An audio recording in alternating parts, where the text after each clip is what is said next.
The way Bordeaux are going to play, if Dugarry plays as a wide left player, then Celtic won't be able to play their normal three at the back. They'll have to adjust to a four, and probably Jackie McNamara will be asked to come in and play in the right back area.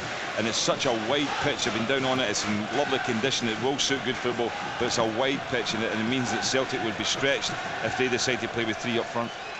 We saw a French television interview there being done with the Bordeaux coach Elie Bopp, who has pretty much changed Bordeaux's style in the last couple of years. This match now gets underway. There used to be a lot more flamboyance about them. Still a bit of that, but they're a much more solid, workmanlike outfit since he took charge. Celtic, it's 17 years since they reached the third round of a European competition. That was 83-84 when they were eventually ousted by Nottingham Forest. So that's a record that they certainly want to put right. And Bobby Petta immediately races towards the byline. That's a good ball in, and Henrik Larsson just over the top. 30 seconds, and Celtic almost ahead. And an injury to Larsson. Well, it was great work, but look how brave Larsson is here. He sees an opportunity. He knows the keeper's going to come and clatter him there, and he does take it full in the face in his efforts to get that ball in the net. And he was so unlucky. It's just landed on top of the net. The Celtic fans thought it had gone in, but you have to say Larsson, I mean, he's not had much luck playing in France, and right at the very beginning of this game, he takes a severe knock in his face, and you know, he's going to have to have some treatment, and it's just a pity from his point of view. He couldn't have put the ball in the net, but what an opportunity it was. Good run by Petta on the left-hand side. I think it was the follow-through that caught him there, Gordon, because it was open hands from Rami as he came out. It wasn't as if he punched Larsson there, but I think Larsson was possibly caught with his elbow following through, so that's a painful one. They get away with it at times, goalkeepers, I have to say that, because in other parts of the field, you know, you'd probably be pulled up for a challenge like that, but Larsson was very brave. The opportunity was there. I mean, he knows the keeper is going to come through him there, and the keepers are, you know, being apologetic to the referee at the moment, but he's giving Larsson a full one in his nose. But possibly, let's hope it's not another break, a broken nose from that sort of effort, but it certainly was a sore one. But as I say, it would have been better all round for him, and been worth his while if he could have managed to put the ball in the net. Petta did well to get into that position. Celtic winning the ball very quickly from Bordeaux's centre and bursting through there, and you know, getting an opportunity on the left-hand side. But you know, Larsson is on his feet, and let's hope he's okay. The Celtic supporters looking suitably refreshed as the match gets underway, and the Bordeaux supporters having their say as well. And another look at how Henrik Larsson was injured, but he's going to be okay to come back on. You can just see him in the background there, trotting up the touchline before he's allowed back into the play. And Celtic, minus Sutton right from kick-off, certainly didn't want to lose Henrik Larsson there. Such a vital player, and within inches they are giving Celtic the lead, and a sprightly start too by Bobby Petta, doing exactly what Mark O'Neill would want him to be doing tonight, which is getting up and down the touchline and being much more concerned with attacking play than defending. Yeah, it's a good positive start by Celtic, and once again there at the start of play with 10 players, Bordeaux tried to work the ball forward, Celtic in quickly with interception. But I'm looking at the formation that Bordeaux have out. Dugarry is sitting as mainly a midfield player at the moment, just off the strikers, not wide as such, and it's allowing Celtic to continue with the three at the back system. But if Dugarry comes wide, they'll have to alter. This is about the first we've seen from Bordeaux in the match. That's Bruno Basto on the ball, one of the Portuguese players in the side, and Lassina Diabate, the Ivory Coast international, at the heart of the midfield. Shifts it wide left for Christophe Dugarry, slides a pass inside Didier Agathe, but it was well read by Johan Mjalby. His clearance up towards Henrik Larsson, back on the pitch. Dugarry, Diabate, Vinsky trying to link play together through the midfield. It's a good solid start from Celtic, and now Bobby Petta in possession again. He's lost it. Bordeaux currently 8th in the French league, but just 7 points off the pace. It's pretty tightly packed, although they have had a pretty average start to the season. This looks interesting for them though. It's Dugarry, too heavy with the cutback. Bobby Petta is able to intercept, and he runs the ball out to play on the far side before Pascal Van Duno can do any damage. But there was a clear threat there to Celtic, left side from Dugarry. Yeah, it's probably one of the potential dangers they have with somebody like Agathe in a wing-back position. Great going forward there, but he lost his man. He was ball-watching. Dugarry got goal side of him and then got in behind him there, and not the best of crosses from Dugarry, but they'll need to be careful because he'll come from the sort of central position and get himself out wide. But it's good to see that Larsson's okay. He's committed a foul there, but looks as if he's got over that injury anyway. Immediately threatening again on the French penalty box. He might well have had an infringement given against him there, but he was desperate to get through, and Rami put some pressure on, and the goalkeeper knocked the ball out of play. But in fact, the free kick has now been given, and that was an incident in which Stilian Petrov managed to escape. It looked as if he might have conceded a free kick just outside the box, but the referee ruled in his favour. Petrov is on something of a tightrope tonight because he's been yellow carded in the competition already, so another booking for him tonight would mean that he will miss the return. He's an important part of that central midfield core of the Celtic team. Now Bordeaux again shifting the ball wide left. Johan Mjällby covering across. The run from Pauletta. That's a good change of direction. Did he overrun it? Yes, he did. It was out of play. He's gone behind, but he is a player that Celtic will have special eyes on, Pauletta. He's a Portuguese international. He came from Deportivo just a couple of months ago, and already got 2 hat-tricks this season from him. Yeah, he's fitted in very well, and you can see there from that little piece of action, pulling Mjällby into a 1v1 situation, pulling out wide. Nice change of feet there, and good footwork to get in the cross. So there'll be a danger. Celtic will need to be organised and try not to let the players get caught in one-against-one situations, because they're obviously pretty sharp and a good individual ability. Lubo Moravcik, who was a star in French football in the past, although he's really been starved of success in his career despite his undoubted ability, looking to extend Celtic's European run this season. I mentioned it was 17 years since Celtic had reached the third round. It's 20 years since they played in Europe after Christmas. It's another record that badly needs rewritten. Good play there from Jos Valharen as Elie Bopp, the Bordeaux coach, issues some instructions with a flourish on the touchline. Not a player of great quality, Bopp in his time, but building a career as a coach. Jonathan Gould, not too impressed with his kick out, but runs through to Moravcik, and now taken on by Larsson. It's a good challenge. Wins it back for Bordeaux. Petrov trying to pick his way through. It's all very tight. Free kick given against Diabate for the challenge here on Bulgarian Petrov. Yeah, I don't think it was Diabate's challenge. I think he was tripped from behind because Diabate won the ball, but I think it was a challenge coming from the back row. So Petrov heads for the penalty box. Lubo Moravcik with the free kick. It's headed clear by Roche. Only as far as Jackie McNamara. Didn't really catch the shot. Doesn't score too many, McNamara, and needed a little bit more behind this one. Yeah, no power in it, but he's hit the target. I think that's Jackie McNamara's first touch, and he'll be quite keen to have got that because, you know, taking the ball, good control there. That might be where they miss Sutton from, likes the set piece of that, his power and strength in the air. But they've got Valharen and Mjällby there who can win it, so you can still get something. Somai for Bordeaux. And Alain Roche. Long ball, angled ball for Dugarry, but he was never going to catch that one. A real star, Dugarry, started his career with Bordeaux, and now he's back where he started, having had spells with Milan, Barcelona and Marseille, but we saw as recently as Euro 2000, he's a player of real quality. That's well won for Celtic by Petrov. Taken on by Lubo Moravcik, but he loses out to Diabate. And now Francois Grenier.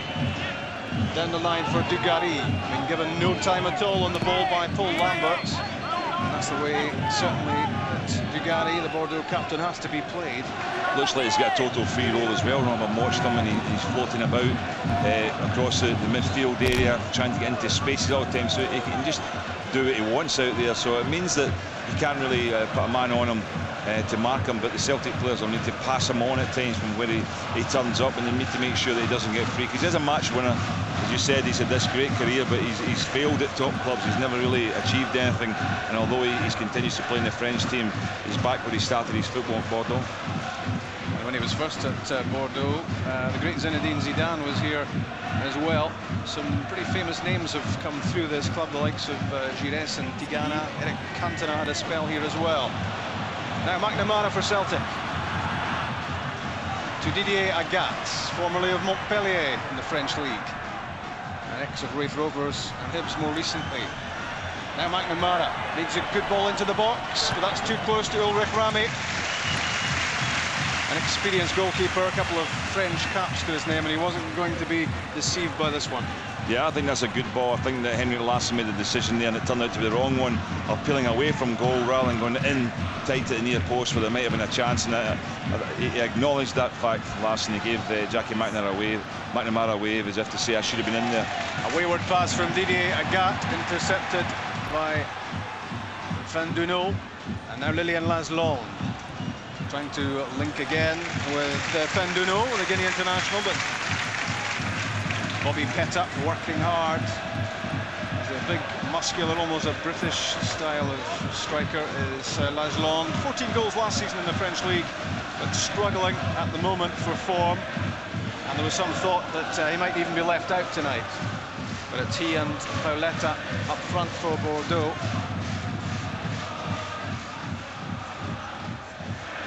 And no free kick there, despite Paoletta's best efforts. The referee was close in. Tom Henning Ovrebo from Norway. Ulrich Rami, neat touch on the ball, staying calm and launching it downfield ahead of Paul Lambert. Diabete back from Dugarry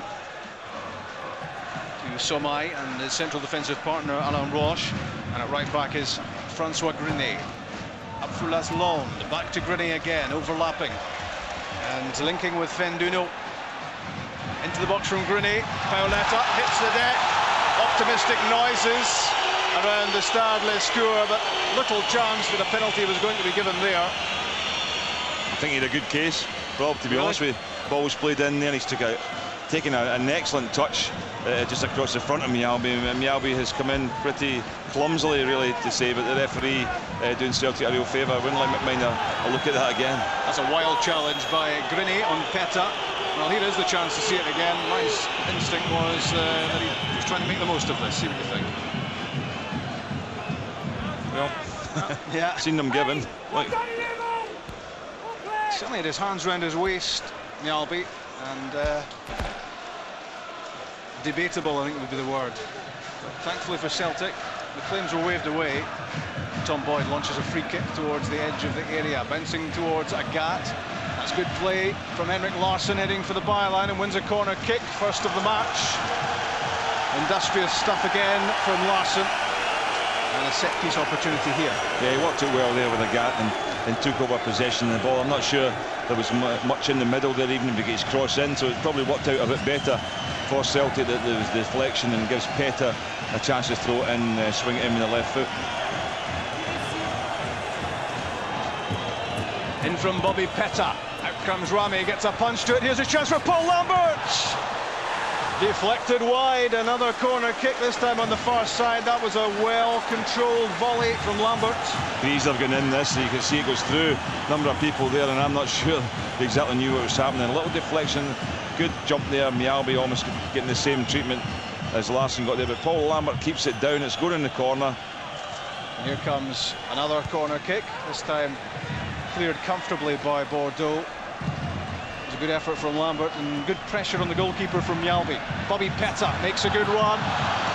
Free kick given against the challenge of Diabate as Petta cut inside. Well, not a lot of contact there, was there?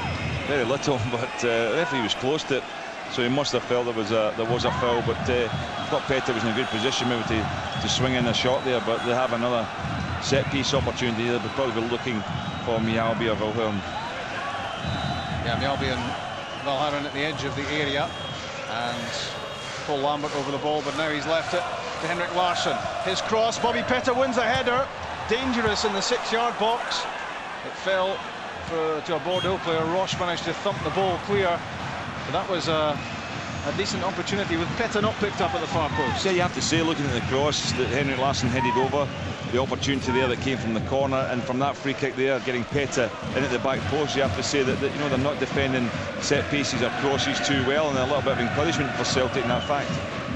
14 minutes gone, and 0-0 in Bordeaux. Live from BBC Scotland, and we'll bring you the whole of the return match in 2 weeks' time as well. Alain Roche for Bordeaux out to Francois Grenier. That's good play from Lubo Moravcik, working hard to win back possession. Playing it out wide for Didier Agathe. It's a long ball launched through the middle by Bruno Basto, but it bounces through to Jonathan Gould. Celtic's organisation so far has been good, Rob. They've not given much away. Notice Paul Lambert's sort of taking on the role of marking Dugarry, making sure he doesn't get free. But I say that they've actually defended it very well so far. And apart from that, you know, the debatable tackle by Mjällby in the box, you know, they've never really been threatened, Celtic, and consequently Jonathan Gould has nothing to do. Good little touch that from Bobby Petta, looking very confident. Henrik Larsson doing the chasing. Back from Roche. Free kick's been given. Rame, free kick given. And again, Mjällby heads forward, and Jos Valhaeren as well. The Swede and the Belgian up to bolster the attack. And Lubo Moravcik will be looking for a good delivery here. 4,000 Celtic fans waiting expectantly. In from Moravcik, Didier Agathe at the far post. Couldn't get his head to it. And that goes down as a chance lost. Another look now at the effort from Paul Lambert. And the defender on the goal line didn't look totally convinced, Gordon, about this at all. Off his shin, it could have gone anywhere. Yeah, he's made a bit of a mess of the clearance, but it looks as if he maybe sort late. That could easily have just skidded in off his leg and into the net. So they've been unlucky so far. I mean, they've had better chances so far than Bordeaux, and considering that Celtic away from home, it's been a very, very good start from them. His only other goal this season, Paul Lambert, was in the Old Firm match, so maybe he's wanting to specialise in big game goals. Not a prolific scorer of goals, Paul Lambert, but such a crucial figure to Martin O'Neill at the heart of the midfield. Yeah, and as I say, he's taking on the responsibility now from playing the central role to mark Dugarry. I don't know whether that's instructions from the sidelines or he's taking on himself. Paul Lambert's a type of player that would do that himself if he thought it was the necessary thing, but he's doing a man-for-man marking job now in Dugarry. Alain Roche with the long ball angled for Christophe Dugarry. Lovely touch, great control. Paul Lambert sticking to him, and then offering assistance, Didier Agathe. But look at the concentration written all over the face of Lambert here. He realises that a great threat could stem from Dugarry, and here he is again on the ball. Forced out by Agathe. The support comes from Basto, heading for the byline. McNamara went with him. Made a good challenge, McNamara, and when the ball was whipped in at the near post, Jonathan Gould was there. Henrik Larsson against Alain Roche. Roche back to Rame, and, well, all that was missing there was the cigar as he flipped the ball over the head of Larsson. No sense of panic with the keeper. Yeah, it was very cool goalkeeping there. At first I thought that Jonathan Gould might have been better just keeping possession, wasting a bit of time, but the long kick out certainly caused Bordeaux a problem. Good play again from Petta, setting up Moravcik. That's clever for McNamara. Trying to play that into the feet of Henrik Larsson. Didn't find its target. An opportunity lost. And now Bordeaux on the counter-attack with Dugarry, but he's given that away. Mjällby intercepts and also finds a good pass. Good distribution. Petta in possession. No way through for him. Diabete was the player immediately in the way, and now Lilian Laslong through the middle for Pauletta, cut out by Mjällby. Misjudgment by Tom Boyd, and Laslong back on the ball again. Van Duno, good balance, and tries a crack from 25 yards out. Hooked it wide, didn't really catch the shot. Yeah, ball just knocked back. Laslong gets it there, and he wins a couple of challenges to get through here, but let's say if they're restricted to shooting from that sort of distance all night, then you know, Celtic would be very happy with that. They haven't really built a real decent chance at the moment. Paul Lambert, good pass, finds Lubo Moravcik, and Didier Agathe in the wide position. He's pacey, testing out Basto. Good play from Agathe. Jackie McNamara wanted that played in front of him as he sprinted towards the edge of the box, didn't get it. Now he has to backtrack with Bordeaux back on the ball. Grenier launching a long ball down towards Pauletta. Celtic defended that pretty well and hooked away by Mjällby. Stilian Petrov. Didier Agathe. Lubo Moravcik has drifted over from left to right. That's for Henrik Larsson. Onside! For once, the first touch wasn't good enough. Otherwise, that was a real chance for the opening goal for Larsson. Absolutely, it's a surprise to say that in relation to Henrik Larsson, a bad first touch, but that's exactly what it was, because it was a real opportunity. He's got in behind the defender here. He has to just get more of a contact, a soft contact on that, and he's through, and the keeper's come out, and it's been an easy pick-up for him. Just look at the grimace there on the face of Henrik Larsson. He knew it immediately, that split second as the ball landed on his boot. He realised that could have been a golden chance, and you always expect him to get the ball killed instantly and to offer himself up a chance of a shot at goal. And you'd have put your money on him sticking that one away as well. A yellow card, first of the match for Lassina Diabete. And a few players, including Petrov, of course, are watching very closely at what happens in terms of disciplinary matters tonight, because nobody wants a second yellow, which would mean missing out on Celtic Park in 2 weeks' time. Yeah, it's difficult going in with the studs showing. I don't think he makes any contact there. I think Petrov made the most of it, but the studs were showing, and he ends up with a yellow card. Celtic cruising it in the SPL back home, but they know this is a big test of how far they've come under Martin O'Neill. Long ball from Jonathan Gould, headed away by Grenet and left by Basto for Rami. French squad goalkeeper, but not a threat as first choice at the moment to Fabien Barthez. That's lost by Lambert. In went Dugarry, Diabete to Bruno Basto.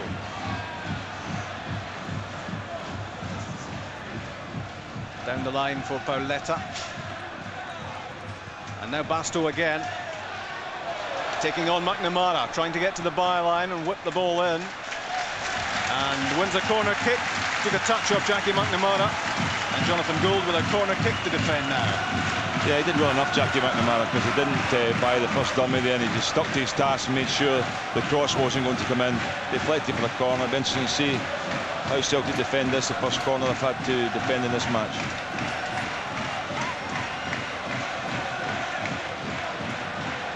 The Bordeaux fans making plenty of noise behind that goal, and the set piece ends up with the opening goal. And it's Christophe Dugarry who gives Bordeaux the lead. 22 minutes gone. First set piece, first goal. And Celtic couldn't keep him out at the near post. Yeah, we know Dugarry is good in the air. We saw that in Euro 2000, but this is very badly defended from Celtic's point of view. Good run in there, and there's no challenge here. Gets in the head of the near post. We wondered how they might defend it. They've caused problems at the other end. The first decent opportunity, and Dugarry gets it in. It was all very easy for Christophe Dugarry. He started off at the back post, made his run to the near post. Neither Mialbi nor Boyd could get there in time. Mialbi, a vain appeal that he was being fouled by Dugarry, and that looked a pretty clean header at the near post. And Celtic, who've had so much of the game in the opening spell, find themselves one goal down. Yeah, it's a major blow considering how Celtic have started the match. Very much the better side, the stronger side, and you know, doing really well, and suddenly find themselves first corner kick, first opportunity that they've had. Bordeaux to put the ball in the box, and Dugarry wins it, gets across the front of Mialbi. He might have just been pushing him there. I mean, there was a hand on the shoulder. There was definitely an arm on the back of Mialbi, but you don't often get those because it's very difficult to spot. What you have to do is just be strong and get the ball away, and that's a real blow to Celtic. Didn't defend it too well, but as I said before, Dugarry, we saw him in Euro 2000. He is very good in the air, and he leaps well. He's a big lad, and he just sneaked in, got in between the two defenders and made it count. He attacked that well, did Christophe Dugarry. Timed his run across the 6-yard box superbly, and what you could say of Celtic, I suppose, defensively, is that they didn't really attack the ball enough. Free kick here, though, and Paul Lambert to take it. Mialbi and Valharan get forward again. Petrov, two at the edge of the area, alongside Larsson and Moravcik. Easily defended, comfortably defended for Bordeaux. Fendenou with a spectacular effort to try and get it clear. And a free kick is given. Yeah, another foul by Diabate there, but it's not a massive blow to Celtic. I mean, I still think the most important thing about tonight's game from Celtic's point of view is getting a goal in this match. Obviously, they don't want to lose any more goals themselves, but they've got to score.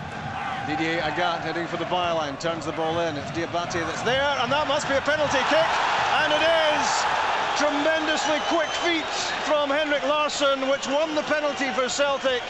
Bordeaux protest, but no doubt about it, Gordon. I thought it was a penalty. Henrik Larsson, seen them not given, to be fair, but the referee was very quick to point to the spot. They're complaining about it still, but you can see here the defender takes a touch. Larsson comes across, robs him, and the challenge comes through, and he's made contact. Henrik Larsson just gets a little touch in front of him. Look at this. Just takes it, just knocks him over. So Henrik Larsson, who won the penalty kick, will now take it and scores. That's a golden goal for Celtic. 1-1, and Martin O'Neill leads the celebrations. 25 minutes gone. Rami went one way, the ball went the other. Celtic back on level terms. Yeah, superbly cool. Henrik Larsson keeps on scoring goals, penalties or otherwise, but he took that so well. And as you said, a golden goal, very important. European football nowadays, over 2 legs. You score away from home, vital from their point of view, and puts them right back in this game, and probably makes up for the mistake they made at losing that first goal. And Martin O'Neill delighted. Here's another look, Gordon, and it was just really the speed of thought of Henrik Larsson, apart from anything else, which got him in front of Somai, who was already committed to making his move for the ball. Sadly for him, Larsson got between him and the ball. Yeah, it was clever. The penalty had to be exactly, it was clever enough because he didn't give up the ball when the cross was wasn't reaching him. He didn't just let that go. He went out there and won it. He's a chaser of lost causes, isn't he? Oh, that's right, that's what you want. I mean, he's already shown that in the early part, going for that header when he was obviously going to be hit by the goalkeeper. Very brave player on that occasion there. Just quick thinking, realising the defender might do something like that, and he's out there and he gets his team a penalty. You can't see them at the moment. Well, maybe you can just about now, but the Celtic supporters are bouncing. And they might be again here. Didier Agat. In goes Jackie McNamara, stumbles, gets to his feet, down again. And Somai gets the ball clear. Celtic threatening again. Now comes Paul Lambert. I mean, that could easily been a penalty as well. I mean, Paul Lambert's got hit there with the challenge, but if he showed that one again, McNamara, I think he could have been fouled as he was going through. The referee wouldn't want to be so quickly given another penalty, but certainly McNamara was impeded. Maybe the French television director is not too keen to look at that one again at the moment. Still maybe shocked and stunned by Larsson's equaliser. And here is Henrik Larsson again after his 17th goal of the season. In from Petrov, and it was a decent enough header, but Luka Moravcik was heading back the way at the time, and it was difficult to get any great power on it. But again, Celtic doing an awful lot of attacking in this match, and that will be a delight for Martin O'Neill.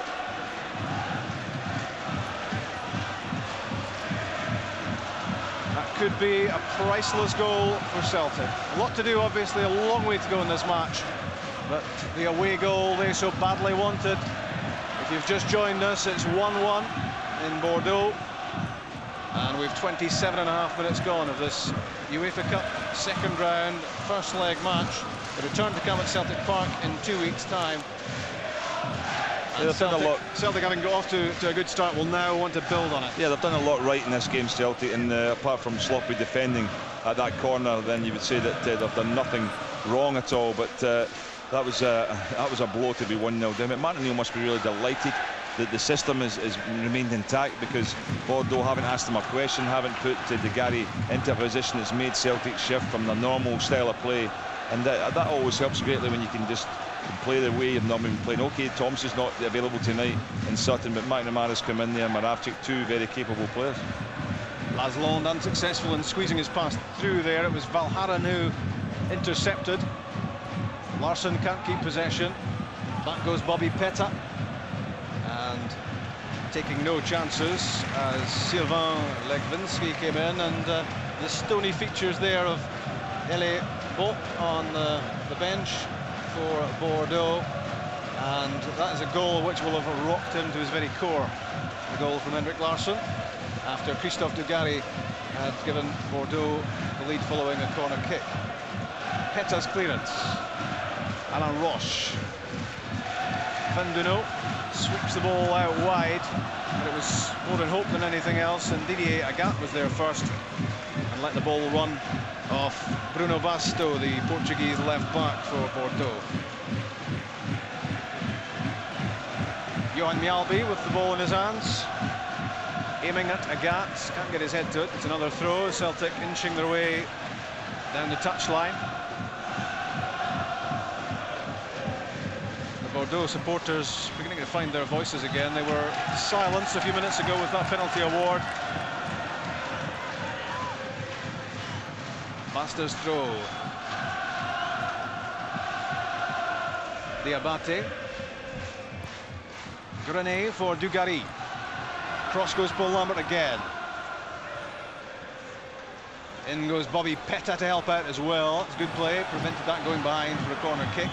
Shielding the ball well from Dugarry. In goes Grenet as well to help out. That's good play from Petta. Very patient. And that's Stilian Petrov's hitch kick, which gets the ball even further downfield. Somai under pressure from Larsson. Back it goes to Ulrich Rami.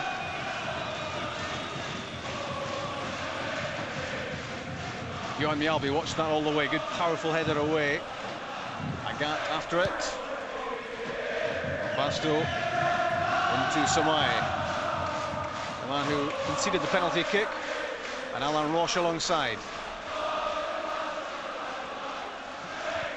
Bordeaux won the UEFA Cup in 1996. They made history in doing so as well, because they qualified from the Intertoto Cup, and they're the first team ever to go from Intertoto Cup all the way through to the UEFA Cup final.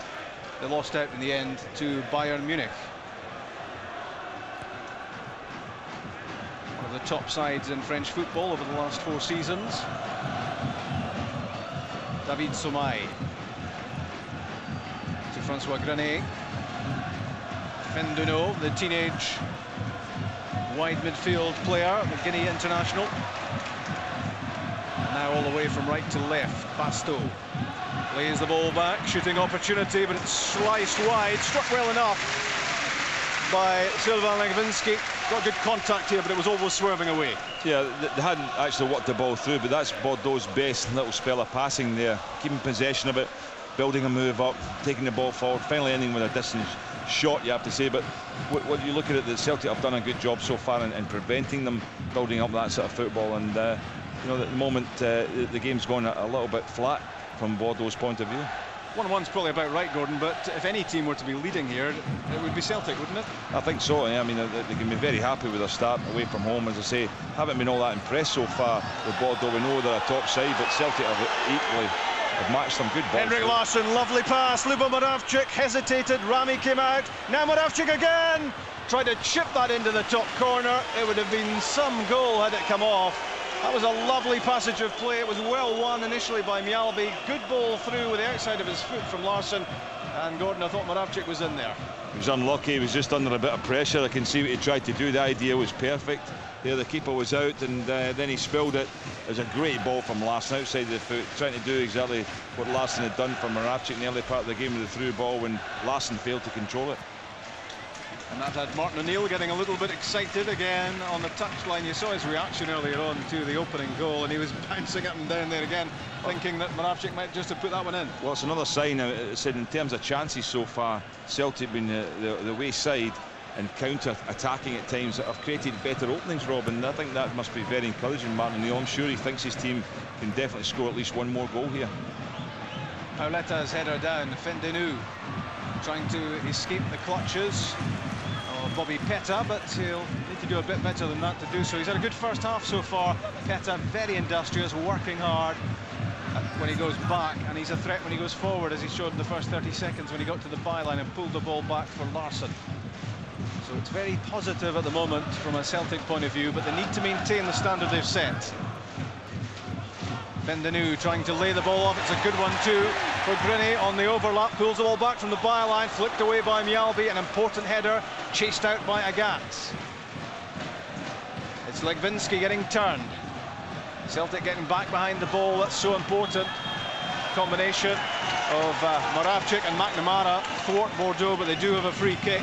Yeah, having just praised Bobby Petta, he went to sleep there because he thought the ball was originally was going to be intercepted and they weren't going to get a through pass, so he didn't track his runner, and the next thing the man's down on the right hand side and got a good cross in, so Bobby Petta will need to be alert. And the foul given against Lubo Moravcik. And this a chance for Bordeaux to apply some pressure. In from Grenet, a swirling free kick. Celtic defend it well. And Lambert's very cool as he plays the ball out. Keeps possession, gets Celtic moving forward with Didier Agat. Infield from him is Luba Moravcik. Henrik Larsson makes his run, the pass too heavily hit. The idea was good, you could see exactly what Luba Moravcik was trying to do with that reverse pass to pick out Larsson's run, but it didn't quite come off this time. Dugarry, great skills, joy to watch, really talented player. Sometimes hasn't really delivered all he should, but he's delivered a free kick there. Wry smile on his face maybe, made the most of it. Paul Lambert's challenge, but the referee gives Bordeaux the free kick. And Henrik Larsson telling him exactly where it should be taken from. Yeah, he schooled Dugarry and going down there. The arm came across from Paul Lambert, and as soon as that happened, he knew he might be outrun for the ball, and he just threw himself down in a dangerous situation again. Jonathan Gould indicating he wants 2 players in the wall for this free kick, and it's a busy box. Whipped in, low and hard, flicked away, and another headed opportunity for Dugarry, and he's disappointed. He didn't really get too much on it, and it was straight at Jonathan Gould. This a chance, undoubtedly, for Dugarry. Yeah, it's a decent header down, but no power in it, and it made it quite easy for Gould. And it was a second touch header that didn't look flick on, I think, coming off a Celtic player.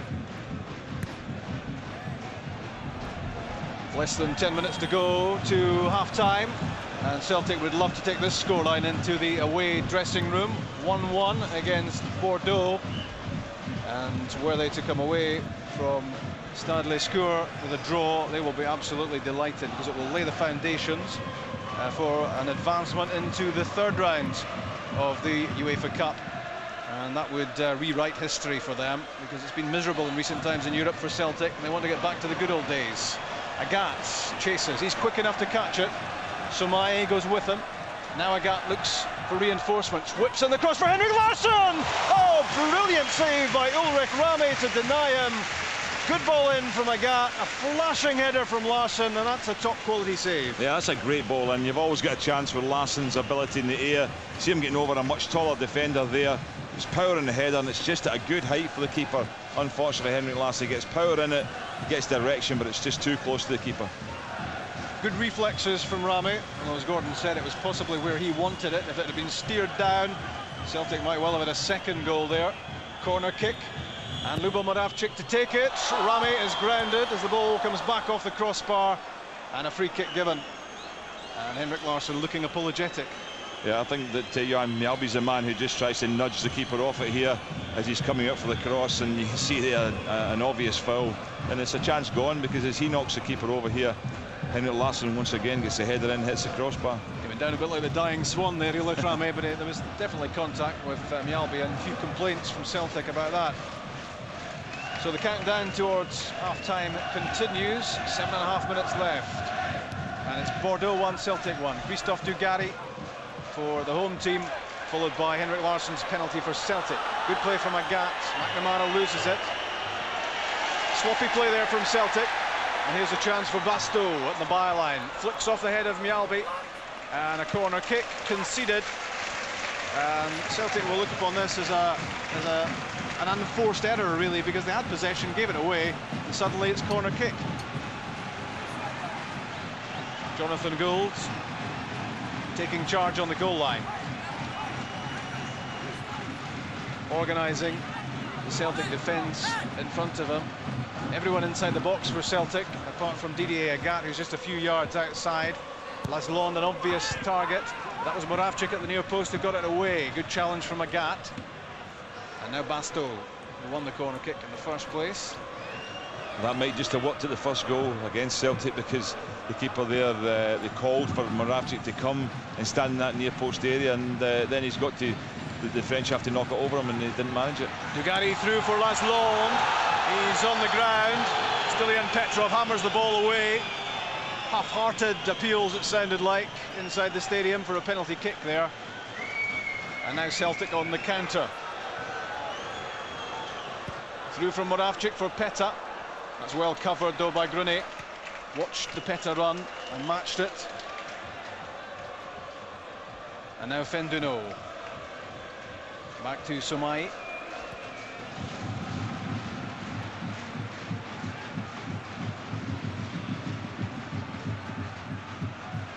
Diabate. Of course, Bordeaux missing the influence of Mark Wilmots, the Belgian captain in the midfield, injured at the weekend.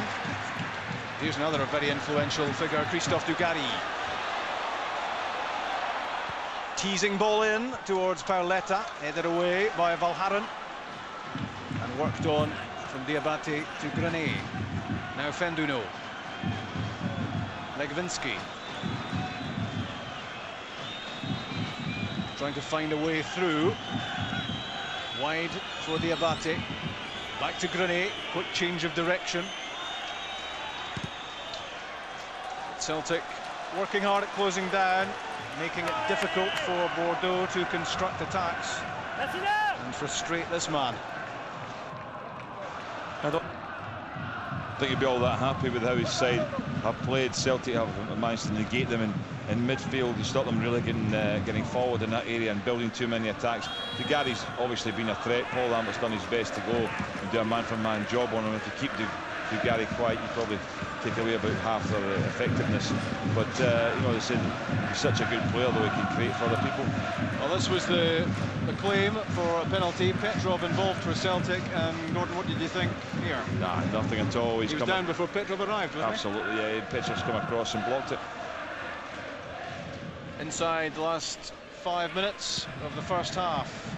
Bordeaux 1, Celtic 1 in Stade Lescourt.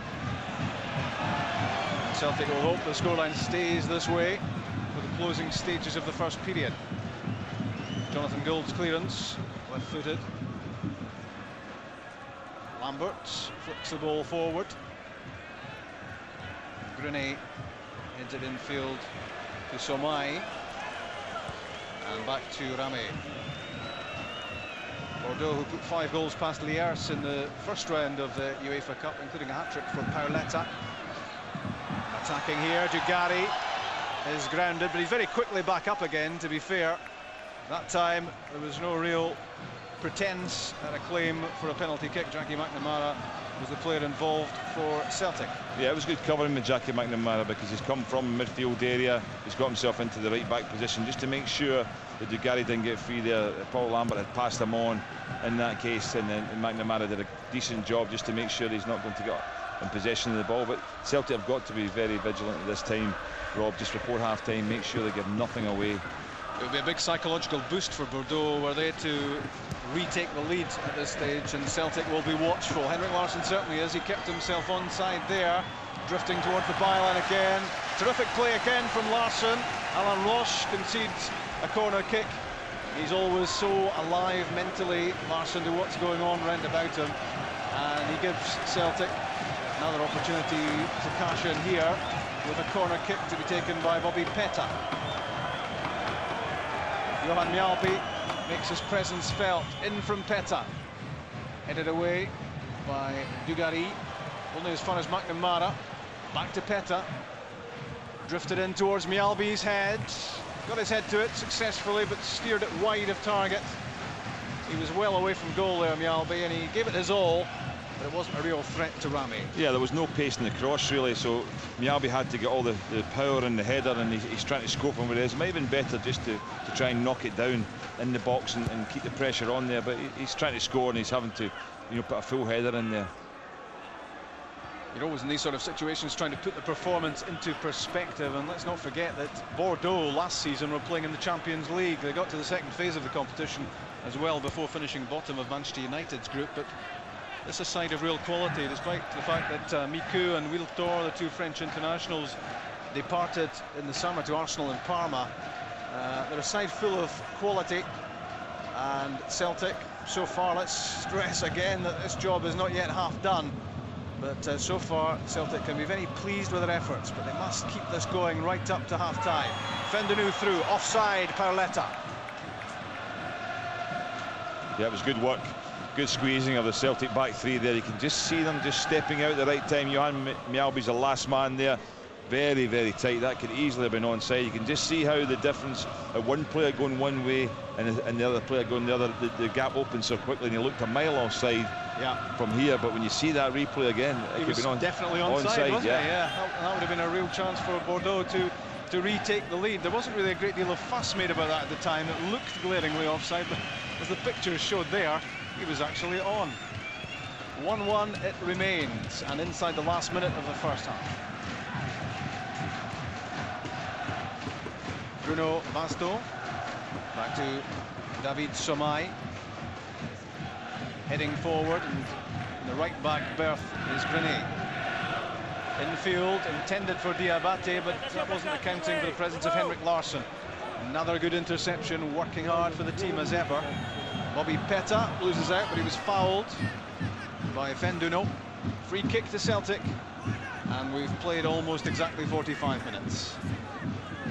Yeah, Valharan, the free kick was already given. He's into quite a strong challenge, and he's taking a knock on his ankle for his trouble there. But said before, I mean, they maybe got away with that one there, but they've got to be very careful. Celtic want to get a half-time, the very worst one each. 2 minutes to be added, and we're playing the first minute of stoppage time as Ulrich Rami knocks the ball downfield. Johan Mjalby won the header, flicked away by Paul Lambert to Jos Valharan, who looks to be moving pretty freely, thankfully for Celtic. Here he is again, losing out this time to Fendenu. Diabate dives into the challenge. Valharan again took a deflection, run through to Jackie McNamara, gets a good pass away to Henrik Larsson. It runs free to Bobby Petta. Larsson and Moravcik in the middle. Lubo Moravcik chased it. It was always heading away from him, the cross. Gave it his best shot, and he's forced a corner kick because the last touch here was off. Good defending, Basto. Yeah, Basto getting at the back post there, but it was good defending because the opportunity was there. Even if a gap maybe had come in a little bit from the side, but I think he was taking a chance that if Moravcik didn't go on the end of it, then he could maybe get the next touch. But Basto's got between them and knocked it away. The second minute of stoppage time in the last minute of this first half, in from Bobby Petta, headed away by Laslon. Brave header by Jackie McNamara. The boot seems to be high there from Pauletta. No free kick given, and this is the last chance of the first half. It could be one for Bordeaux. That's terrific play again. It's Didier Agat doing a very impressive job of backtracking as Bordeaux threatened, and that will have pleased his manager no end. I think it's his sign of his pace here. I was looking at the situation develop, and certainly Bordeaux had men up on Celtic, but Agat, he came from nowhere in a 40-yard burst. He got himself a yard in front, intercepted the pass, and the danger was gone. The 2 minutes of stoppage time are just about up now, and Eli Bopp checking his watch, and shortly the players will be heading down that tunnel. Indeed, of the first half, and that was the incident where time. Yeah, they will do. I mean, they'll know that they've now got to score, obviously, at Celtic Park as well, but they might just change things. We spoke about it before. Celtic have been allowed to play the system that they've been playing for some weeks now. Bordeaux haven't given them a test. They haven't set them any problems really that made Celtic have to change things about. Okay, Dugarry was floating about. Paul Lambert's picked him up from time to time. He's gone wide. Jackie McNamara took him. But if Dugarry was to go and just play right up front on the left-hand side, then Celtic would need to adjust, and that's what Martin O'Neill wouldn't want that. But at the moment, things are going well for Celtic because they can play their normal way. And the second half is underway. The job for Celtic is only half done. Been a tremendous showing in the first 45 minutes. They need to repeat that, and if they can repeat that in the second half, then they should have a very good result to take back to Celtic Park for the second leg in 2 weeks' time, and give themselves an excellent chance of moving through to the third round of the competition for the first time since season 83-84. No obvious change right away to talk about Bordeaux. Rob, same sort of setup. They're playing a 4-2 in a 2 sort of wide area, so it's like almost like a 4-4-2 with Dugarry, but he'll probably float about. He started off there in the first half, but they certainly haven't put 3 up front, still playing with the 2, and there's no doubt that Laslandis has been a very disappointing performer. Good passing from Celtic, lovely move down the right-hand side, keeping possession well, causing problems. Jackie McNamara bursting into the penalty box, and he's held away by Francois Grenet, who gets the ball clear for Bordeaux. They now try to spark an attack of their own. Lasland, and alongside him Diabate, booked in the first half, and on the wide side of midfield Fenduno, ahead of him Pauletta. Tom Boyd keeping a very close watch, and forcing Bordeaux into mistakes. Yeah, Paoletta started very sharply in the game and looked as if he was going to be a real threat, and he's fallen away. Tommy Boyd's done a good job marking him and just stayed alongside him most of the time. Tommy Boyd's reasonably pacey as well, making sure that he's not getting any freedom to play. He's got 17 Portuguese caps and 4 goals for his country as well, does Paoletta, who arrived here at Bordeaux from Deportiva La Coruña in Spanish football, and he certainly made a quick impact with Bordeaux. Here's a man who's made a tremendous impact in the last few years at Celtic Park, Henrik Larsson. Phenomenal goal-scoring record, but it's not just his goals. There's a lot more to the play of Henrik Larsson than that. His fellow Swede Johan Mjällby, composed at the back, waiting his moment there before releasing the ball down the line for Agat. And now Alain Roche for Bordeaux.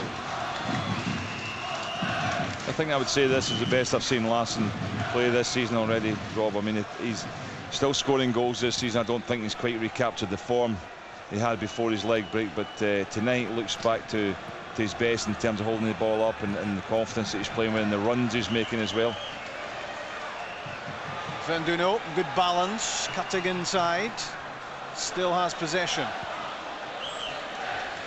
That's good for Dugarry, a dangerous ball in, and Johan Mjällby got a very important touch there. Otherwise there was a chance for Laszlo in the penalty box.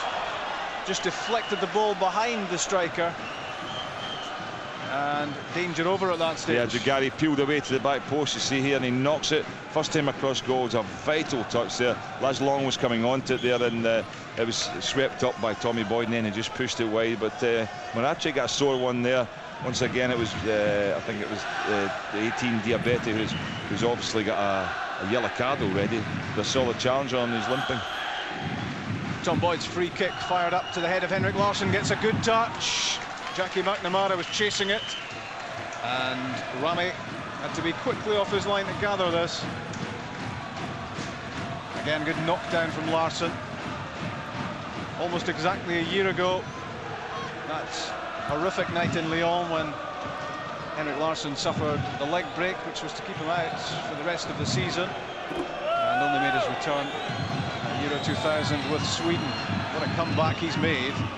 And yet again, another vital goal for Larsson tonight. He scored in each of Celtic's last 5 matches, 17 goals for the season.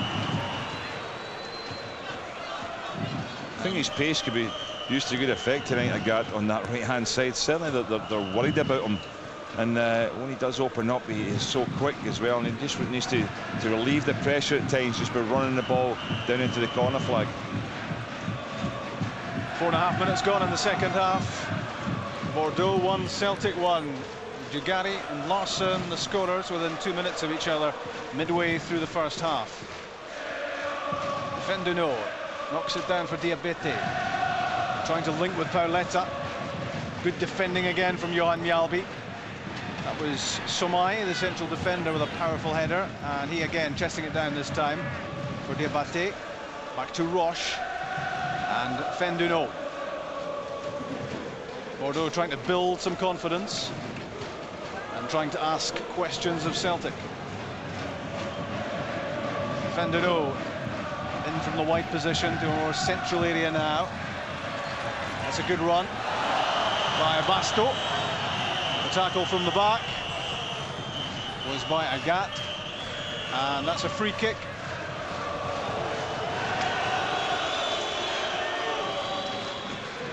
Pretty pacey customer, Basto. Dugarry with terrific control of the ball. With a follow-up challenge from Agat, enough to get the ball away from him. Paul Lambert was doing the marking job. These, you feel, important moments in the match. Celtic trying to safeguard their position. The overlap from Grenet. That's for Laszlo on his header. It's not a real problem for Jonathan Gould. Possibly caught in 2 minds there between a header at goal and a knockdown for Paoletta.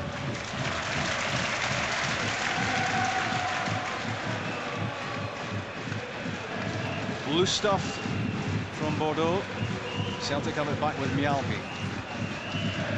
Somai's header, bouncing towards Laszlo, heads it down to Dugarry. Legwinski. And that's pretty theatrical from Basto. Getting the free kick though, making the most of it there. Paul Lambert's almost been caught in a sort of right back area at the moment, because that's where Dugarry keeps drifting in there, and he's trying to do a man-for-man job on him. Good skills again from Dugarry, lofted in for Paoletta. Good play again from the Celtic central defensive trio of Mjällby, Boyd and Valharan.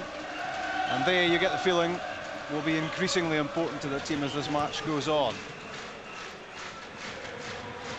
7 minutes into the second half.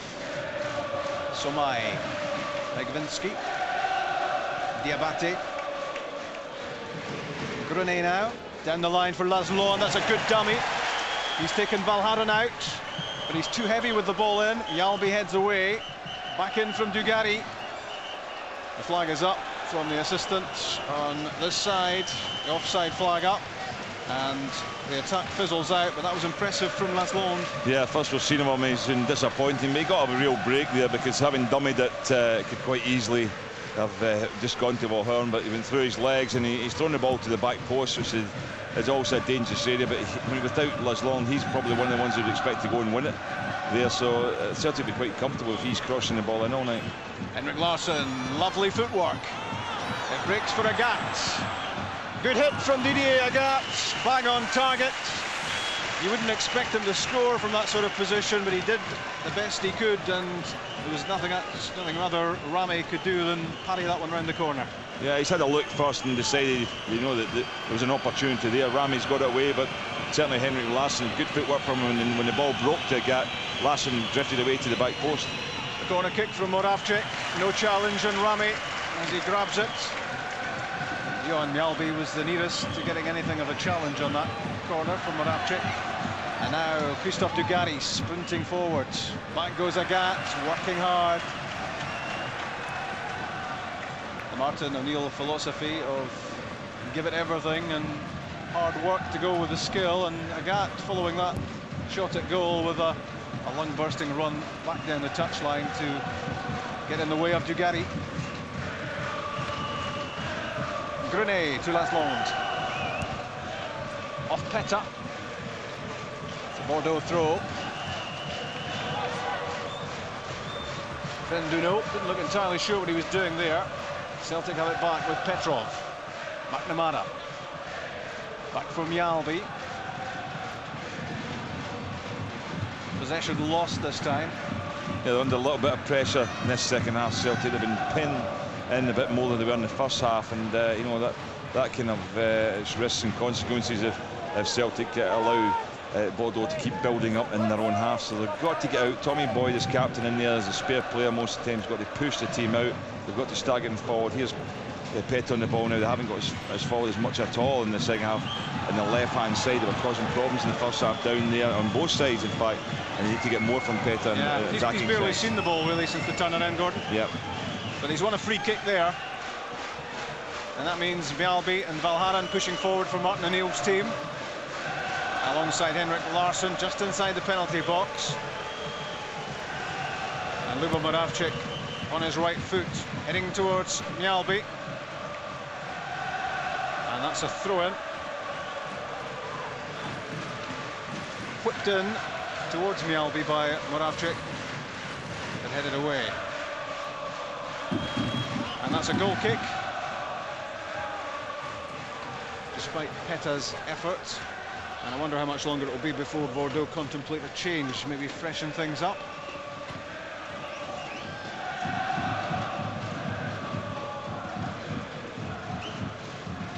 Celtic with the likes of Berkovic and Stubbs and Reset on the bench.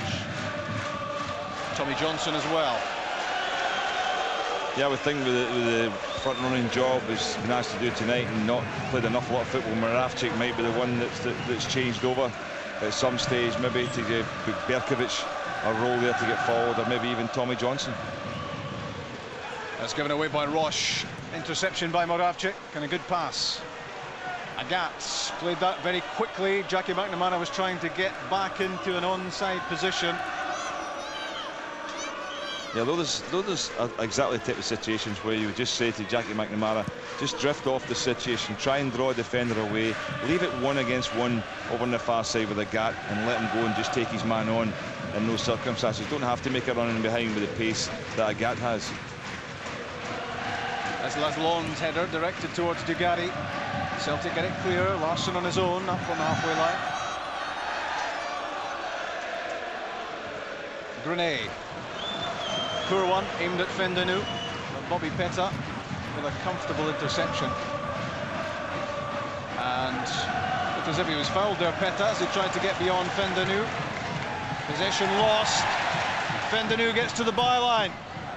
That's a teasing, testing ball in, but it had gone across the goal line. But Bobby Petta there, maybe a little bit over-ambitious in a dangerous area. Yeah, he was caught dwelling on it, and it was good football from Bordeaux to get themselves wide, but I don't think there's any question that that ball initially had gone out from the cross. It was a dangerous one, though, but Celtic had mopped it up anyway. And that was the instance in which Petta lost possession. I thought he might have been fouled in the first place, but it certainly offered up an opportunity for Bordeaux and Fendanu to get to the byline. And thankfully, from a Celtic point of view, the curling ball back was behind before it reappeared in play at the far post. It's interesting that looking at the subs, and I don't know what in Bordeaux might do in an attacking sense, but they've got 2 defenders on the bench, 2 centre-backs, Zaljevic and Alicante, who have both been linked with Celtic over the last couple of seasons as players that Celtic were definitely going to move for. In fact, I think they did move for Zaljevic, yeah. because and it was just that the players' terms were too high. It's Bruno Basto getting forward again, making another good run for Bordeaux. The ball whipped in, diving header away. Was by Valharan, claims for handball. Mostly from the crowd, it has to be said. No way through for Moravcik. Diabate. For Grenade. Diabate again, Laszlo. Watched closely by Valharan. And that was Jus Valharan stretching out to get his toe to it. And that's a heavy challenge from Laszlo on Larsson.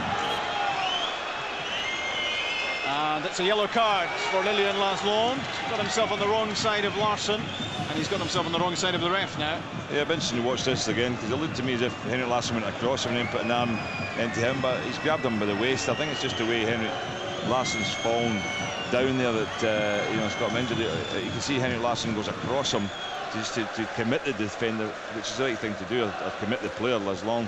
And Laszlo has just wrapped himself, but it might have actually damaged Larsson in terms of the way he's fallen here. Yeah, it's not like Henrik Larsson to stay on the ground unless absolutely necessary, and he hasn't really moved from the position in which he fell. So this is a big concern for Celtic, because apart from his goal threat, Henrik Larsson works so hard for the team. Yeah, he's not a player you'd want to see go off for Celtic at this stage, because he always is capable of scoring another goal in this match. But Celtic have to step up their work rate a little bit in the second half, to be honest, because they're giving the ball away too cheaply. They're not supporting the front men when they should. He's injured again. At least if he just clipped him in the ankle there as he went over, and just the way he fell, and then he's hit him on the head as well. Yeah, that's what kicked him on the face there. Well, the stretcher was on for Henrik Larsson. Thankfully, that now appears to have been waved away, but he looks a bit groggy. Just one of his nose is still damaged from the first half as well, from the challenge the goalkeeper had on him. He's over at the touchline. Celtic down to 10 men temporarily, but more important to them is that they get Larsson back on in a minute. Tom Boyd with the free kick, failing to find Agat. McNamara in, flicks it forward, and Somai lets it run through. He doesn't have much luck in France, Henrik Larsson, you've got to say, Rob. You know, just wonder if he'd consider coming his holidays here. I know, exactly. But hopefully it's nothing like as serious as last time, and indeed Henrik Larsson now back on the pitch, getting a little bit of treatment from the home supporters, who clearly felt that he'd made a meal of the situation. Yeah, I was going back to, there was loads of support in the first half for the front men. Moravcik and Larsson were getting ably supported by the midfield, and that has to happen a little bit more second half. They've got to get up to support. McNamara's been the most liable to do that in this second half, but they need to get a bit more from from Petrov, who's sort of fallen out of the game. I mean, he's played the touches in the first half, but seen very little of him. Paul Lambert's having to do a man-for-man marking job, so he's not there to support things at the moment. He's doing an important job in that other sense, but you've got to get Petter in a gap in the wide areas as well to try and run forward and just take the game to that end of the field. Otherwise, Celtic under pressure, you know, something might just break in the box and Bordeaux get another goal.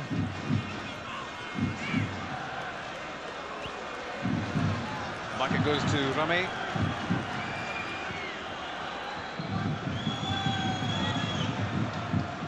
Bordeaux trying to build something with Vendenu. Instruction given against Bobby Petter. Free kick in for this challenge.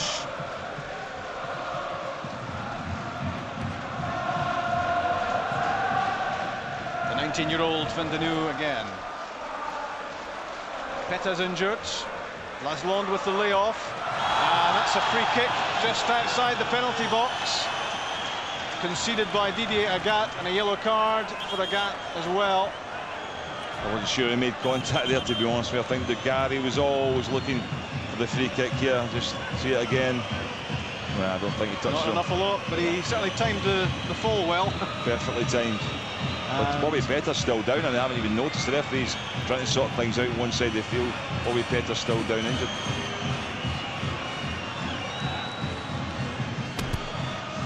Another chance to determine here whether there was any contact whatsoever. Agat flung himself in, and I think Dugarry at that point decided he was going to make the most of the lunge from Agat, and it certainly was a convincing fall. And the referee was taken in, and Celtic will feel badly done to if Bordeaux can make anything of this free kick, as Bobby Petter gets some running repairs. Again, the stretcher is on. And here's how Petter was hurt. He went over on his ankle there. That might well be an awkward one.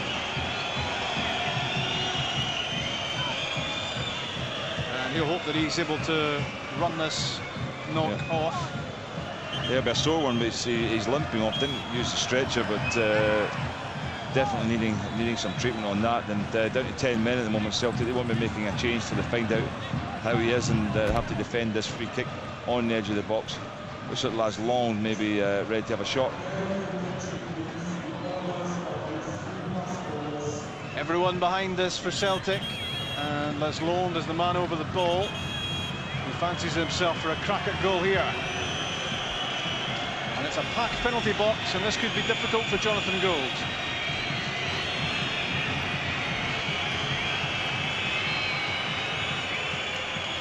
It's Laszlo, juggled by Gould. Not the best of handling there. It came through a ruck of players, no doubt about that. This was always going to be difficult for Jonathan Gould. It did take a slight deflection, in fact, and it ended up coming off his shins, I think, and spinning behind. Yeah, definitely flipped to heels, and he's going one way, and he's just caught. His arms just can't gather the ball in, so he's done the right thing. Corner kick whipped in at the near post. Mjalby headed it clear. Vendenu. And that's a good recovery from Bobby Petter. Looked for a moment as if Vendenu had got in behind him. Petter got back well to knock the ball behind. Corner kick quickly taken. The flighted cross headed away by Mjalby. A big man in the centre of the defence in all senses of the word, Johan Mjalby. But Celtic being hemmed in at the moment. Looking to get some possession and get some forward movement. Legwinski, it's a good run, stumbling though at the last minute, and a free kick given. Pauletta, under pressure from McNamara. Diabate to Roche, good pass, good run by Laszlo. Bobby Petter watched him, as well as Valharan. Alain Roche. Out to the left back, Basta. Dugarry. Celtic don't mind him getting on the ball in that sort of area. Flighted in for Laszlo, again it's Mjalby. Legwinski wins it. Dugarry, a little bit casual, and Jackie McNamara wasn't. Moravcik. Only Moravcik and Larsson are up for Celtic, and the Slovakian loses out. And now Bordeaux on the counter.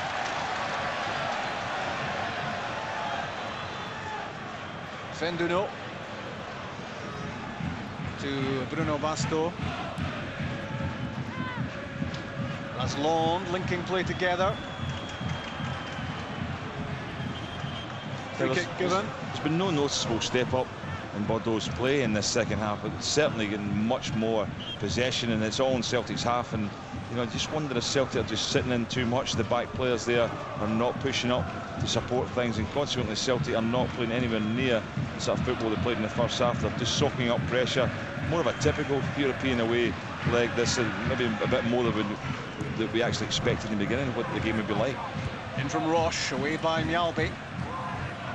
And now Didier Agat at the edge of the box. Just thumps it upfield towards Moravcik. The aerial tussle with Alain Roche. And Dugarry trying to be a bit too clever that time.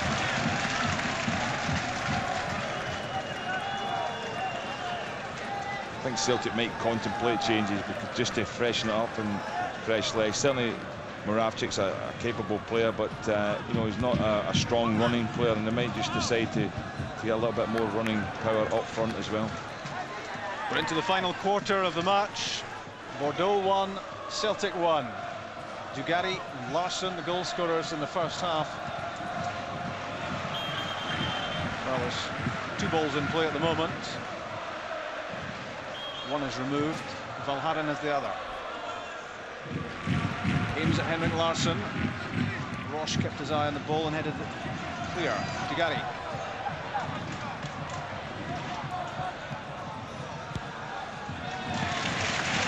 Good pass for Levinsky.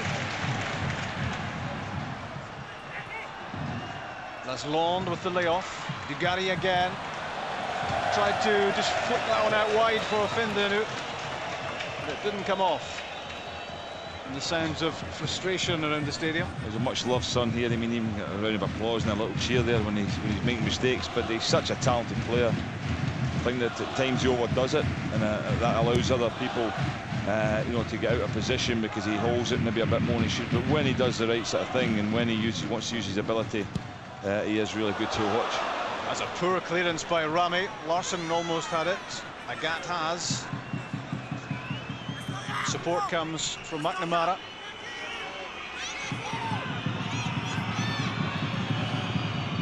Jackie McNamara trying to wriggle his way towards the byline. He's done well. The tackle from the back on McNamara. Might well have been a free kick, I thought. Corner kick is given.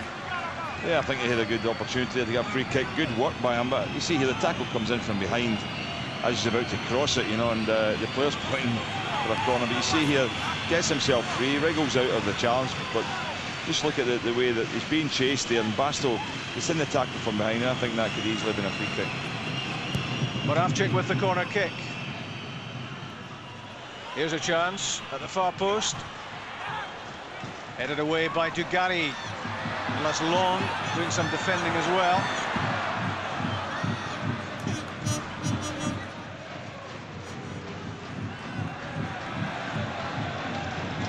Lilian Lasland, good pass. Fenduno against Boyd. That's a neat little ball in, and Jonathan Gould can stop that going behind for a corner kick. It was Paul Lambert who went sliding in to the rescue in the penalty box, and Gould stopped it going behind. Diabate, Legvinsky, Basto, Dugarry. Lambert, eyes fixed firmly on the ball. Legvinsky again.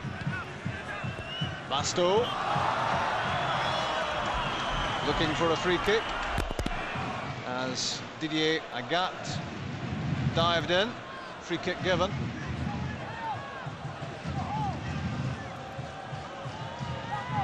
And there was contact, wasn't there? I think he made the most of it because he realised he's kicked the ball out for a goal kick there, and did the right thing by going down and got the free kick. Grenet with the free kick. Diving header away by McNamara. Not the most testing of free kicks really, but good defending from Celtic. And they might need to do a little bit more here. Henrik Larsson, lovely control of the ball and change of direction. Ended up by overrunning it, but good ability from Larsson. And he remains a real threat to Eli Bop's hopes of piloting Bordeaux into the next round of the UEFA Cup. Mjällby, safety first, gets that downfield. Legwinski, Dugarry, Laszlo chases, and Bobby Petta turns it behind for a corner kick. He was concerned that Jonathan Gould wasn't going to make this. This is good covering. Petta gets himself in a nice area there. I think he did the right thing. Jonathan Gould probably would have got it, but just to make sure, a nice little ball from Dugarry, just finding the space there. As long after it, Petta gets it away. They're queuing up for Bordeaux in the penalty box. In from Grinny, good delivery. Guess who? Mjällby again, first to the header. Diabate, the Ivory Coast international, booked in the first half. Somai to the feet of Dugarry. Chipped in for Laszlo, but a weedy looking effort, that one, and it's bounced through to Jonathan Gould. That's for Larsson, but Roche gets there. And composed enough to get the ball under control, but now he's lost it. Agat. Strong play from Didier Agat. Takes a bit of shifting. And the cross, sadly for Luba Moravcik, is beyond him. After good play to work the opening from Agat. Venduno for Laszlo. Back inside, Bobby Petta stretching out and manages to complete the interception. McNamara, Agat for Lambert. Celtic keeping the ball when they have it, that's crucial. Offside against Henrik Larsson.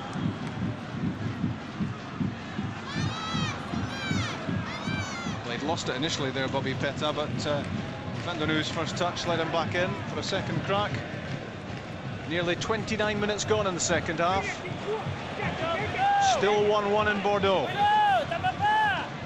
Scottish football needs a good result in Europe after last night's disappointment in Austria for Rangers. Celtic hope they can come up with it. But that's lost by Lambert. Dugarry for Laszlo. This could be dangerous for Celtic. The far post, chip, it's off the post. That was close. Yeah, all came. Paul Lambert caught possession in midfield, and quickly they got the ball to Laszlo. A great cross, you have to say, but very tight angle there to try and work that in. And it was Pauletta, who get into the back post there. Decent header, but he'd been better knocking that back across goal, because they did have Dugarry in there to support it, but didn't do the best of finish. But Celtic giving the ball away, launched a good attack and then gave it away. It's most unlike Paul Lambert, but that was his mistake, and Celtic can ill afford to do that, because that was what sparked that Bordeaux attack. Outside of the post in the end for Pauletta's header. Advantage played after a foul. By the looks of it, and Venduno.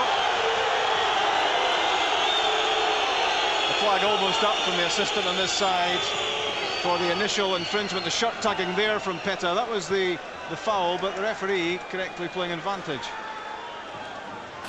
Although try telling that to the Bordeaux fans at the moment.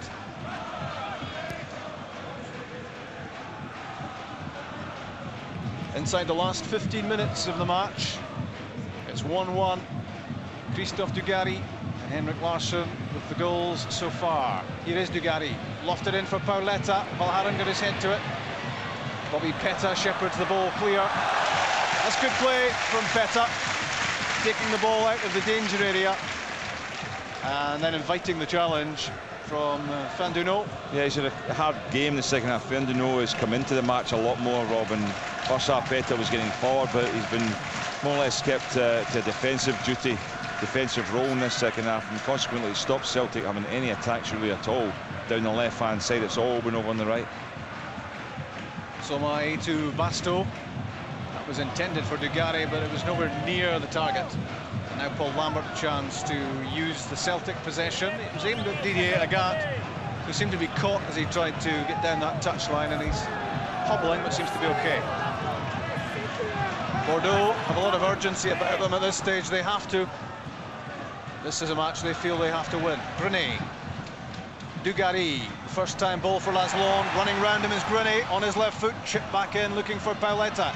It drops for Grenet again. But he's guilty of a tug at the shirt of Didier Agat. Celtic have a free kick and some relief after Grenet got himself involved quite a few times in that Bordeaux attack. I mean, it might turn out to be the right sort of thing to do. It might work out for them, but I just feel Celtic are sitting in a little bit too much, Robin. That there's a lot of 1-2s being played on the edge of the box, and just think that, you know, they're bringing a lot of trouble on themselves. The first half, when they pushed right up, Bordeaux were hardly creating a chance. And now they're inviting Bordeaux to come at them, really, which they in turn will do, because in front of their home fans, they will want to deliver a result which gives them at least a chance in the second leg. Although Celtic will think back to Lyon a year ago. They lost 1-0 in the first leg, and Henrik Larsson with a chance there. He was onside, and there was a chance there for Henrik Larsson to pull this down. Absolutely, he should take this on his chest. What a great position. It was a 2v1 situation. Defender had sat in far too deep, and Celtic had 2 players forward there. That's a good chance gone. It's unlike Henrik Larsson to make the wrong decision. That appeared to be it there, though. There was time, there was room. Maybe he needed a shout, but he could have chested that down and gone in on goal and really given Celtic a result to cheer about. I was mentioning Lyon a year ago. Celtic lost 1-0, and they lost, of course, Larsson overseas as well. The match was still there for them in the return at Celtic Park. Sadly, on that occasion, they lost again by the same margin, and their European campaign was over. They want to do a more professional job this time round, and they certainly want to hang on to this 1-0 scoreline here. Dugarry probing at the Celtic defence. Jos Valharen stretching to clear that one. Now it's Agat with the responsibility. Laid it back from Yalby, and he unloaded it. But they're coming at Celtic in waves. The pass from Legwinski to Dugarry. What a good challenge that was. And it had to be from Agat. He timed that very well. And you got the feeling that Dugarry would have seized on any opportunity there to have claimed the penalty kick. But Agat got his timing absolutely right. Celtic have lost possession, and it's Laszlo. Infield for Fendenu. Getting towards the box, Pauletta's layoff. That's a good challenge from Peta. Against Lilian Laszlo. Celtic have it now. A tired-looking Moravcik plays the ball in field. Petrov took a knock, and has a free kick. And I wonder how much longer Martin O'Neill will persevere with Moravcik. He looks pretty tired to me, Gordon. Yeah, I think he's tired. I think that, you know, probably at the right time to make a substitution. I wouldn't be even against it putting Agat through the middle. I think if putting him there would cause them a problem. You could bring on the likes of Healy and play him, but first substitution comes obviously a defender coming on, Surveillance, who, as I said before, was a Celtic target last season or the season before. Yeah, Yugoslav international. He's played more than 30 times for his country. Nisa Savalic, and it's a straight swap, central defender for central defender, with Alan Roche now taking his place in the dugout. What I was going to say was that if you put Healy to the position where Agat's playing on that right-hand side, he can run that position, give Moravcik a rest and put Agat through the middle. Good run again from Fendenu. Good pass as well for Laszlo, and his cross deflected away from Paoletta. That was a good touch for Celtic, because that was heading for the head of Paoletta. And now Agat for Celtic, up to Henrik Larsson, trying manfully to keep the ball. Savalic. Fendenu again, inside the last 10 minutes of the match. Good challenge. Petrov. Now Moravcik gets in. Celtic scrapping for everything. It could be a nervous conclusion to this match, as Celtic try to hang on to what they've got, which at the moment is a 1-0 draw with Bordeaux. The teenager Fendenu again, and breakdown in communication there with Legwinski. Celtic get the ball out to Didier Agat. Strength and pace and composure, good stuff. And that's a good pass as well. Did well there, Didier Agat. Back on home soil, used to play with Montpellier. And here's another man who used to play in French football, Lubo Moravcik. Run into Savilic. Too many grey shirts around about him. Ultimately there, Bobby Petta was in a wide position, wanting the ball. Lasland lays it back for Savilic, and there's a man who's just on the pitch and trying to get to grips with it. And the pass nowhere near Bruno Basta, as Bordeaux prepared to make a second change. It's Laurent Batles who will come on in place of Sylvain Legwinski. And a lot of people thought that Laurent Batles would have started this match, because he tends to be the player who comes in when Mark Wilmots is unavailable.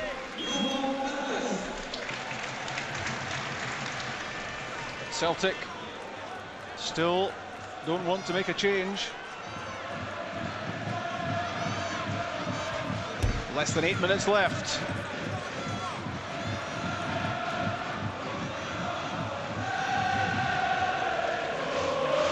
Legwinski back in the dugout.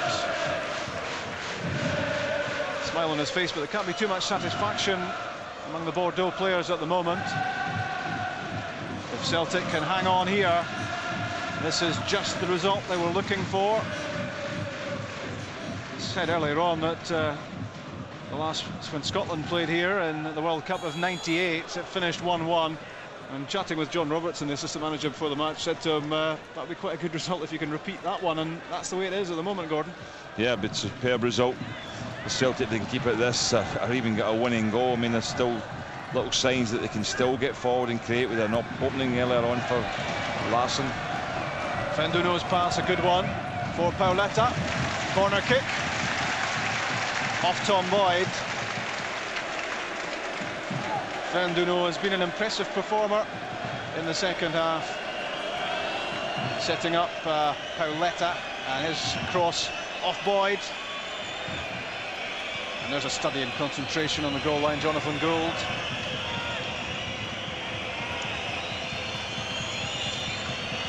Francois Grenet with the corner kick, flicked on at the near post, and a good header as well from 8 yards out by the substitute Savilic, but it was straight at Jonathan Gould for the easy save.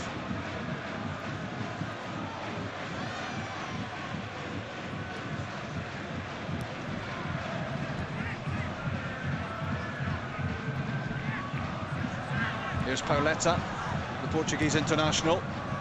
The cross, headed away by Paul Lambert. Finds Didier Agat. He's fouled surely by Lasland, tripped from behind. And the seconds tick away. Now just over 5 minutes left. Yeah, I mean, there was some injury time as well. Obviously, because of the injuries to like Petta and Larson in this second half, maybe at least a good 2 or 3 minutes, Rob. They've done well. I'm quite surprised that Martin O'Neill maybe just doesn't want to interrupt the shape of his team and making any changes in either personnel or in basically the system as play as well. As I said, I think maybe a gap through the middle might do very well for them. He maybe just doesn't want to change it about. Just keep things going the way it's going. It's working so far, and they're still, you know, the fact it's one each means it's worked. Grenet, Fenduno again threatening for Bordeaux. But he's come up against the rock-like figure of Jos Valharen. That's good play from the Belgian international defender. A free kick is Celtic's as well. Yeah, it was good defending, well timed. Very tough customer, Valharen, very strong man, reasonable pace he's got as well, good in the air, and he defended that well because he wasn't taken on by the forward at all. He just turned them and won it cleanly in the box. Not always an easy thing to do. There wasn't much doubt there, that was going to be his ball, Valharen. Very determined, won it well. Petrov to Petta. That's a foul by Fenduno. A barge into Bobby Petta. Now 4 minutes plus stoppage time, separating Celtic from a very impressive result in Bordeaux. Petta's cross grabbed unchallenged by Rami and immediately thumps it downfield. Yeah, it was a bit of a waste. It wasn't a good ball, that, because Moravcik had gone wide. They could have kept the ball in that area, and the better ball would have been to play to Moravcik. He crosses such a good ball anyway. That's the reason he hadn't taken the free kick, was because he wanted to be in possession further up the field. Frantic activity from Martin O'Neill on the touchline, wanting Celtic to maintain 100% concentration in these crucial closing stages. Grenet fired in low, takes a little touch off Dugarry, but no great threat. Bordeaux coming again with Dugarry, Diabate, and the header drops wide, but the offside flag was up. Anyway, it wouldn't have counted had this ended up in the back of the net from Pauleta. I thought it was a late flag, because I thought Pauleta was off all the time, and I looked right away at the linesman. He didn't put it up initially, and I'm not sure. I think he thought that the header for Pauleta might have been going to another player, and that's why he gave offside. So if Pauleta headed that straight in, I'm not so sure he was given offside there.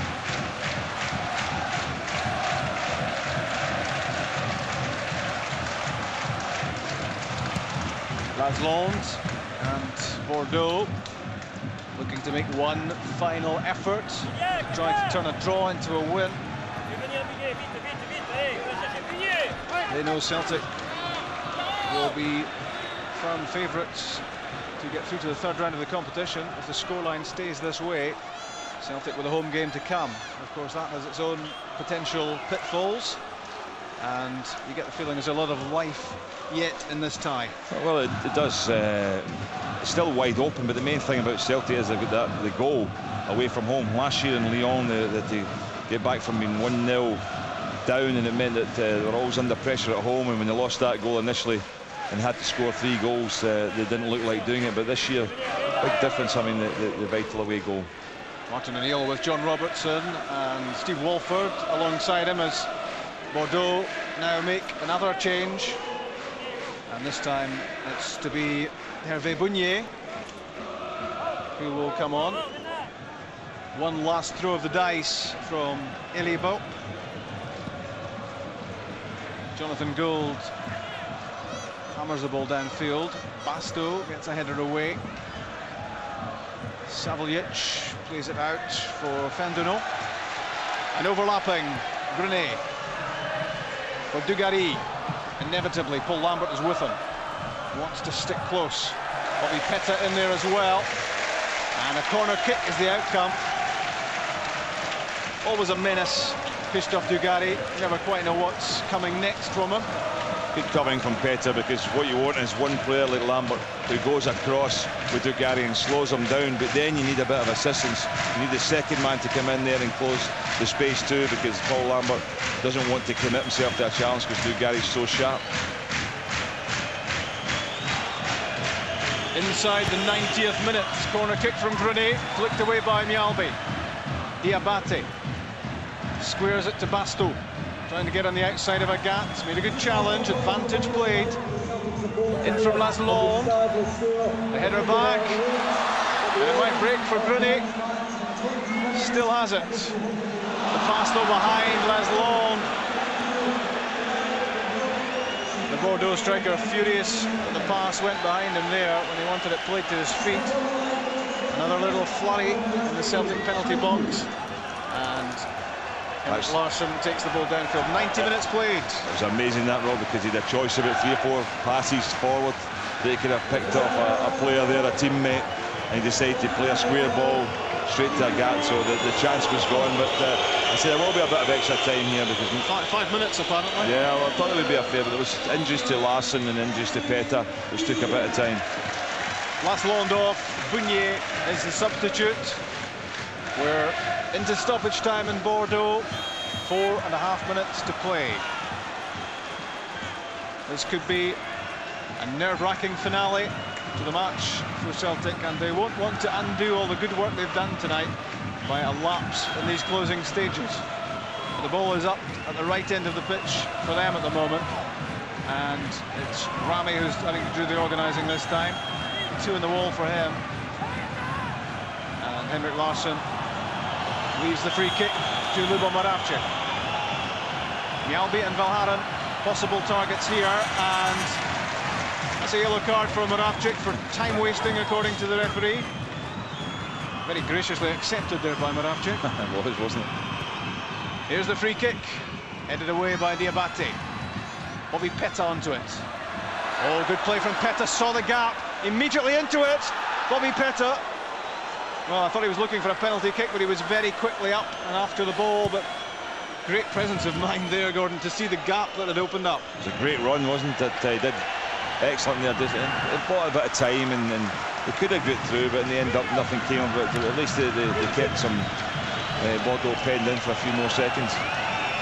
Bunye, the substitute, wriggling back, trying to find some room, and that's a foul by Shilian Petrov, and it's a yellow card for Petrov, and that's the yellow card which will keep him out of the return match, already with a yellow card in the competition. So Petrov out for the return at Celtic Park in 2 weeks' time. A little bit rash, a little bit reckless in an area in which he didn't really need to dive in. I agree with you, it's not really a challenge you need to make, and at this stage of the game, knowing he had a yellow card, he missed the return game, that's a bit of a blow for Celtic, losing a player like Petrov. And it could be another blow here. In from Grenet, the free kick. And again, the woodwork is rattled by Bordeaux. Christophe Dugarry with his head in his hands. Good delivery from Grenet. Again, it was Dugarry with the aerial threat, and Jonathan Gould could only look back in relief there, Gordon. Yeah, it's gone off the side of his head, really, but it's a good leap again. He's won it, and he's been a threat to Celtic in the air, and you know, he's disappointed, but hit the post. But Celtic finally are making a change now. Waste a bit of time too. It looks like Petta's going to come off. Good free kick from Grenet, and well won in the middle by Dugarry. But maybe credit the challenge there against Dugarry as well. It was far from a free header, and it came off the outside of the upright.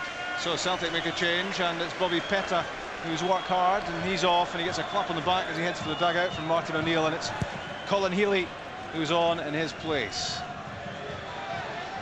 More defending for Celtic to do. Josef Valharan plays the ball straight to Fendenu. That was a mistake. Now Pauletta. Fendenu again. Drifted into the far post. This is dangerous. Dugarry stretched out, but it was the player behind him who might have carried even more threat here if Dugarry had let that go. Yeah, I think he took off his head, to be honest with you. Bartlett's just getting into the back post. He's probably not going to score from that angle. He can knock it back across goal. Dugarry doesn't see him coming and clears the danger. Just a minute left. 1 minute of stoppage time to go. 1-1, Bordeaux against Celtic. Bunye plays the ball through. Pauletta, he was being held back, was he, by Jos Valharan. Goal kick is the outcome, and fists flying in the penalty box. A furious reaction to the fact a penalty kick wasn't given there, and this could be a red card because arms were raised. It looked to me as if a punch was thrown there after Celtic escaped the penalty claim, and it's the Portuguese player Pauletta who gets a yellow card, and Paul Lambert does as well. And was this a claim for a penalty kick against Tom Boyd? I think he's just caught him as he's running through, but I think that the players made the most of it there. He's looking for a penalty kick here. There's no doubt Tommy Boyd's trying to get through, but you know, it's not enough to actually bring him down. He's just going for the penalty. Very brave decision from the referee, you have to say, because there's many a referee would have given it. Here's a good break from Petrov. Saved by Rame, struck with the outside of his right foot by Petrov. Pretty impressive fitness there to be bursting into the box at this stage of the match. We've played now 5 minutes, more than 5 minutes of stoppage time. It's almost over. It is now. 1-1 in Bordeaux, and the altercations continue at the final whistle. Christophe Dugarry involved this time.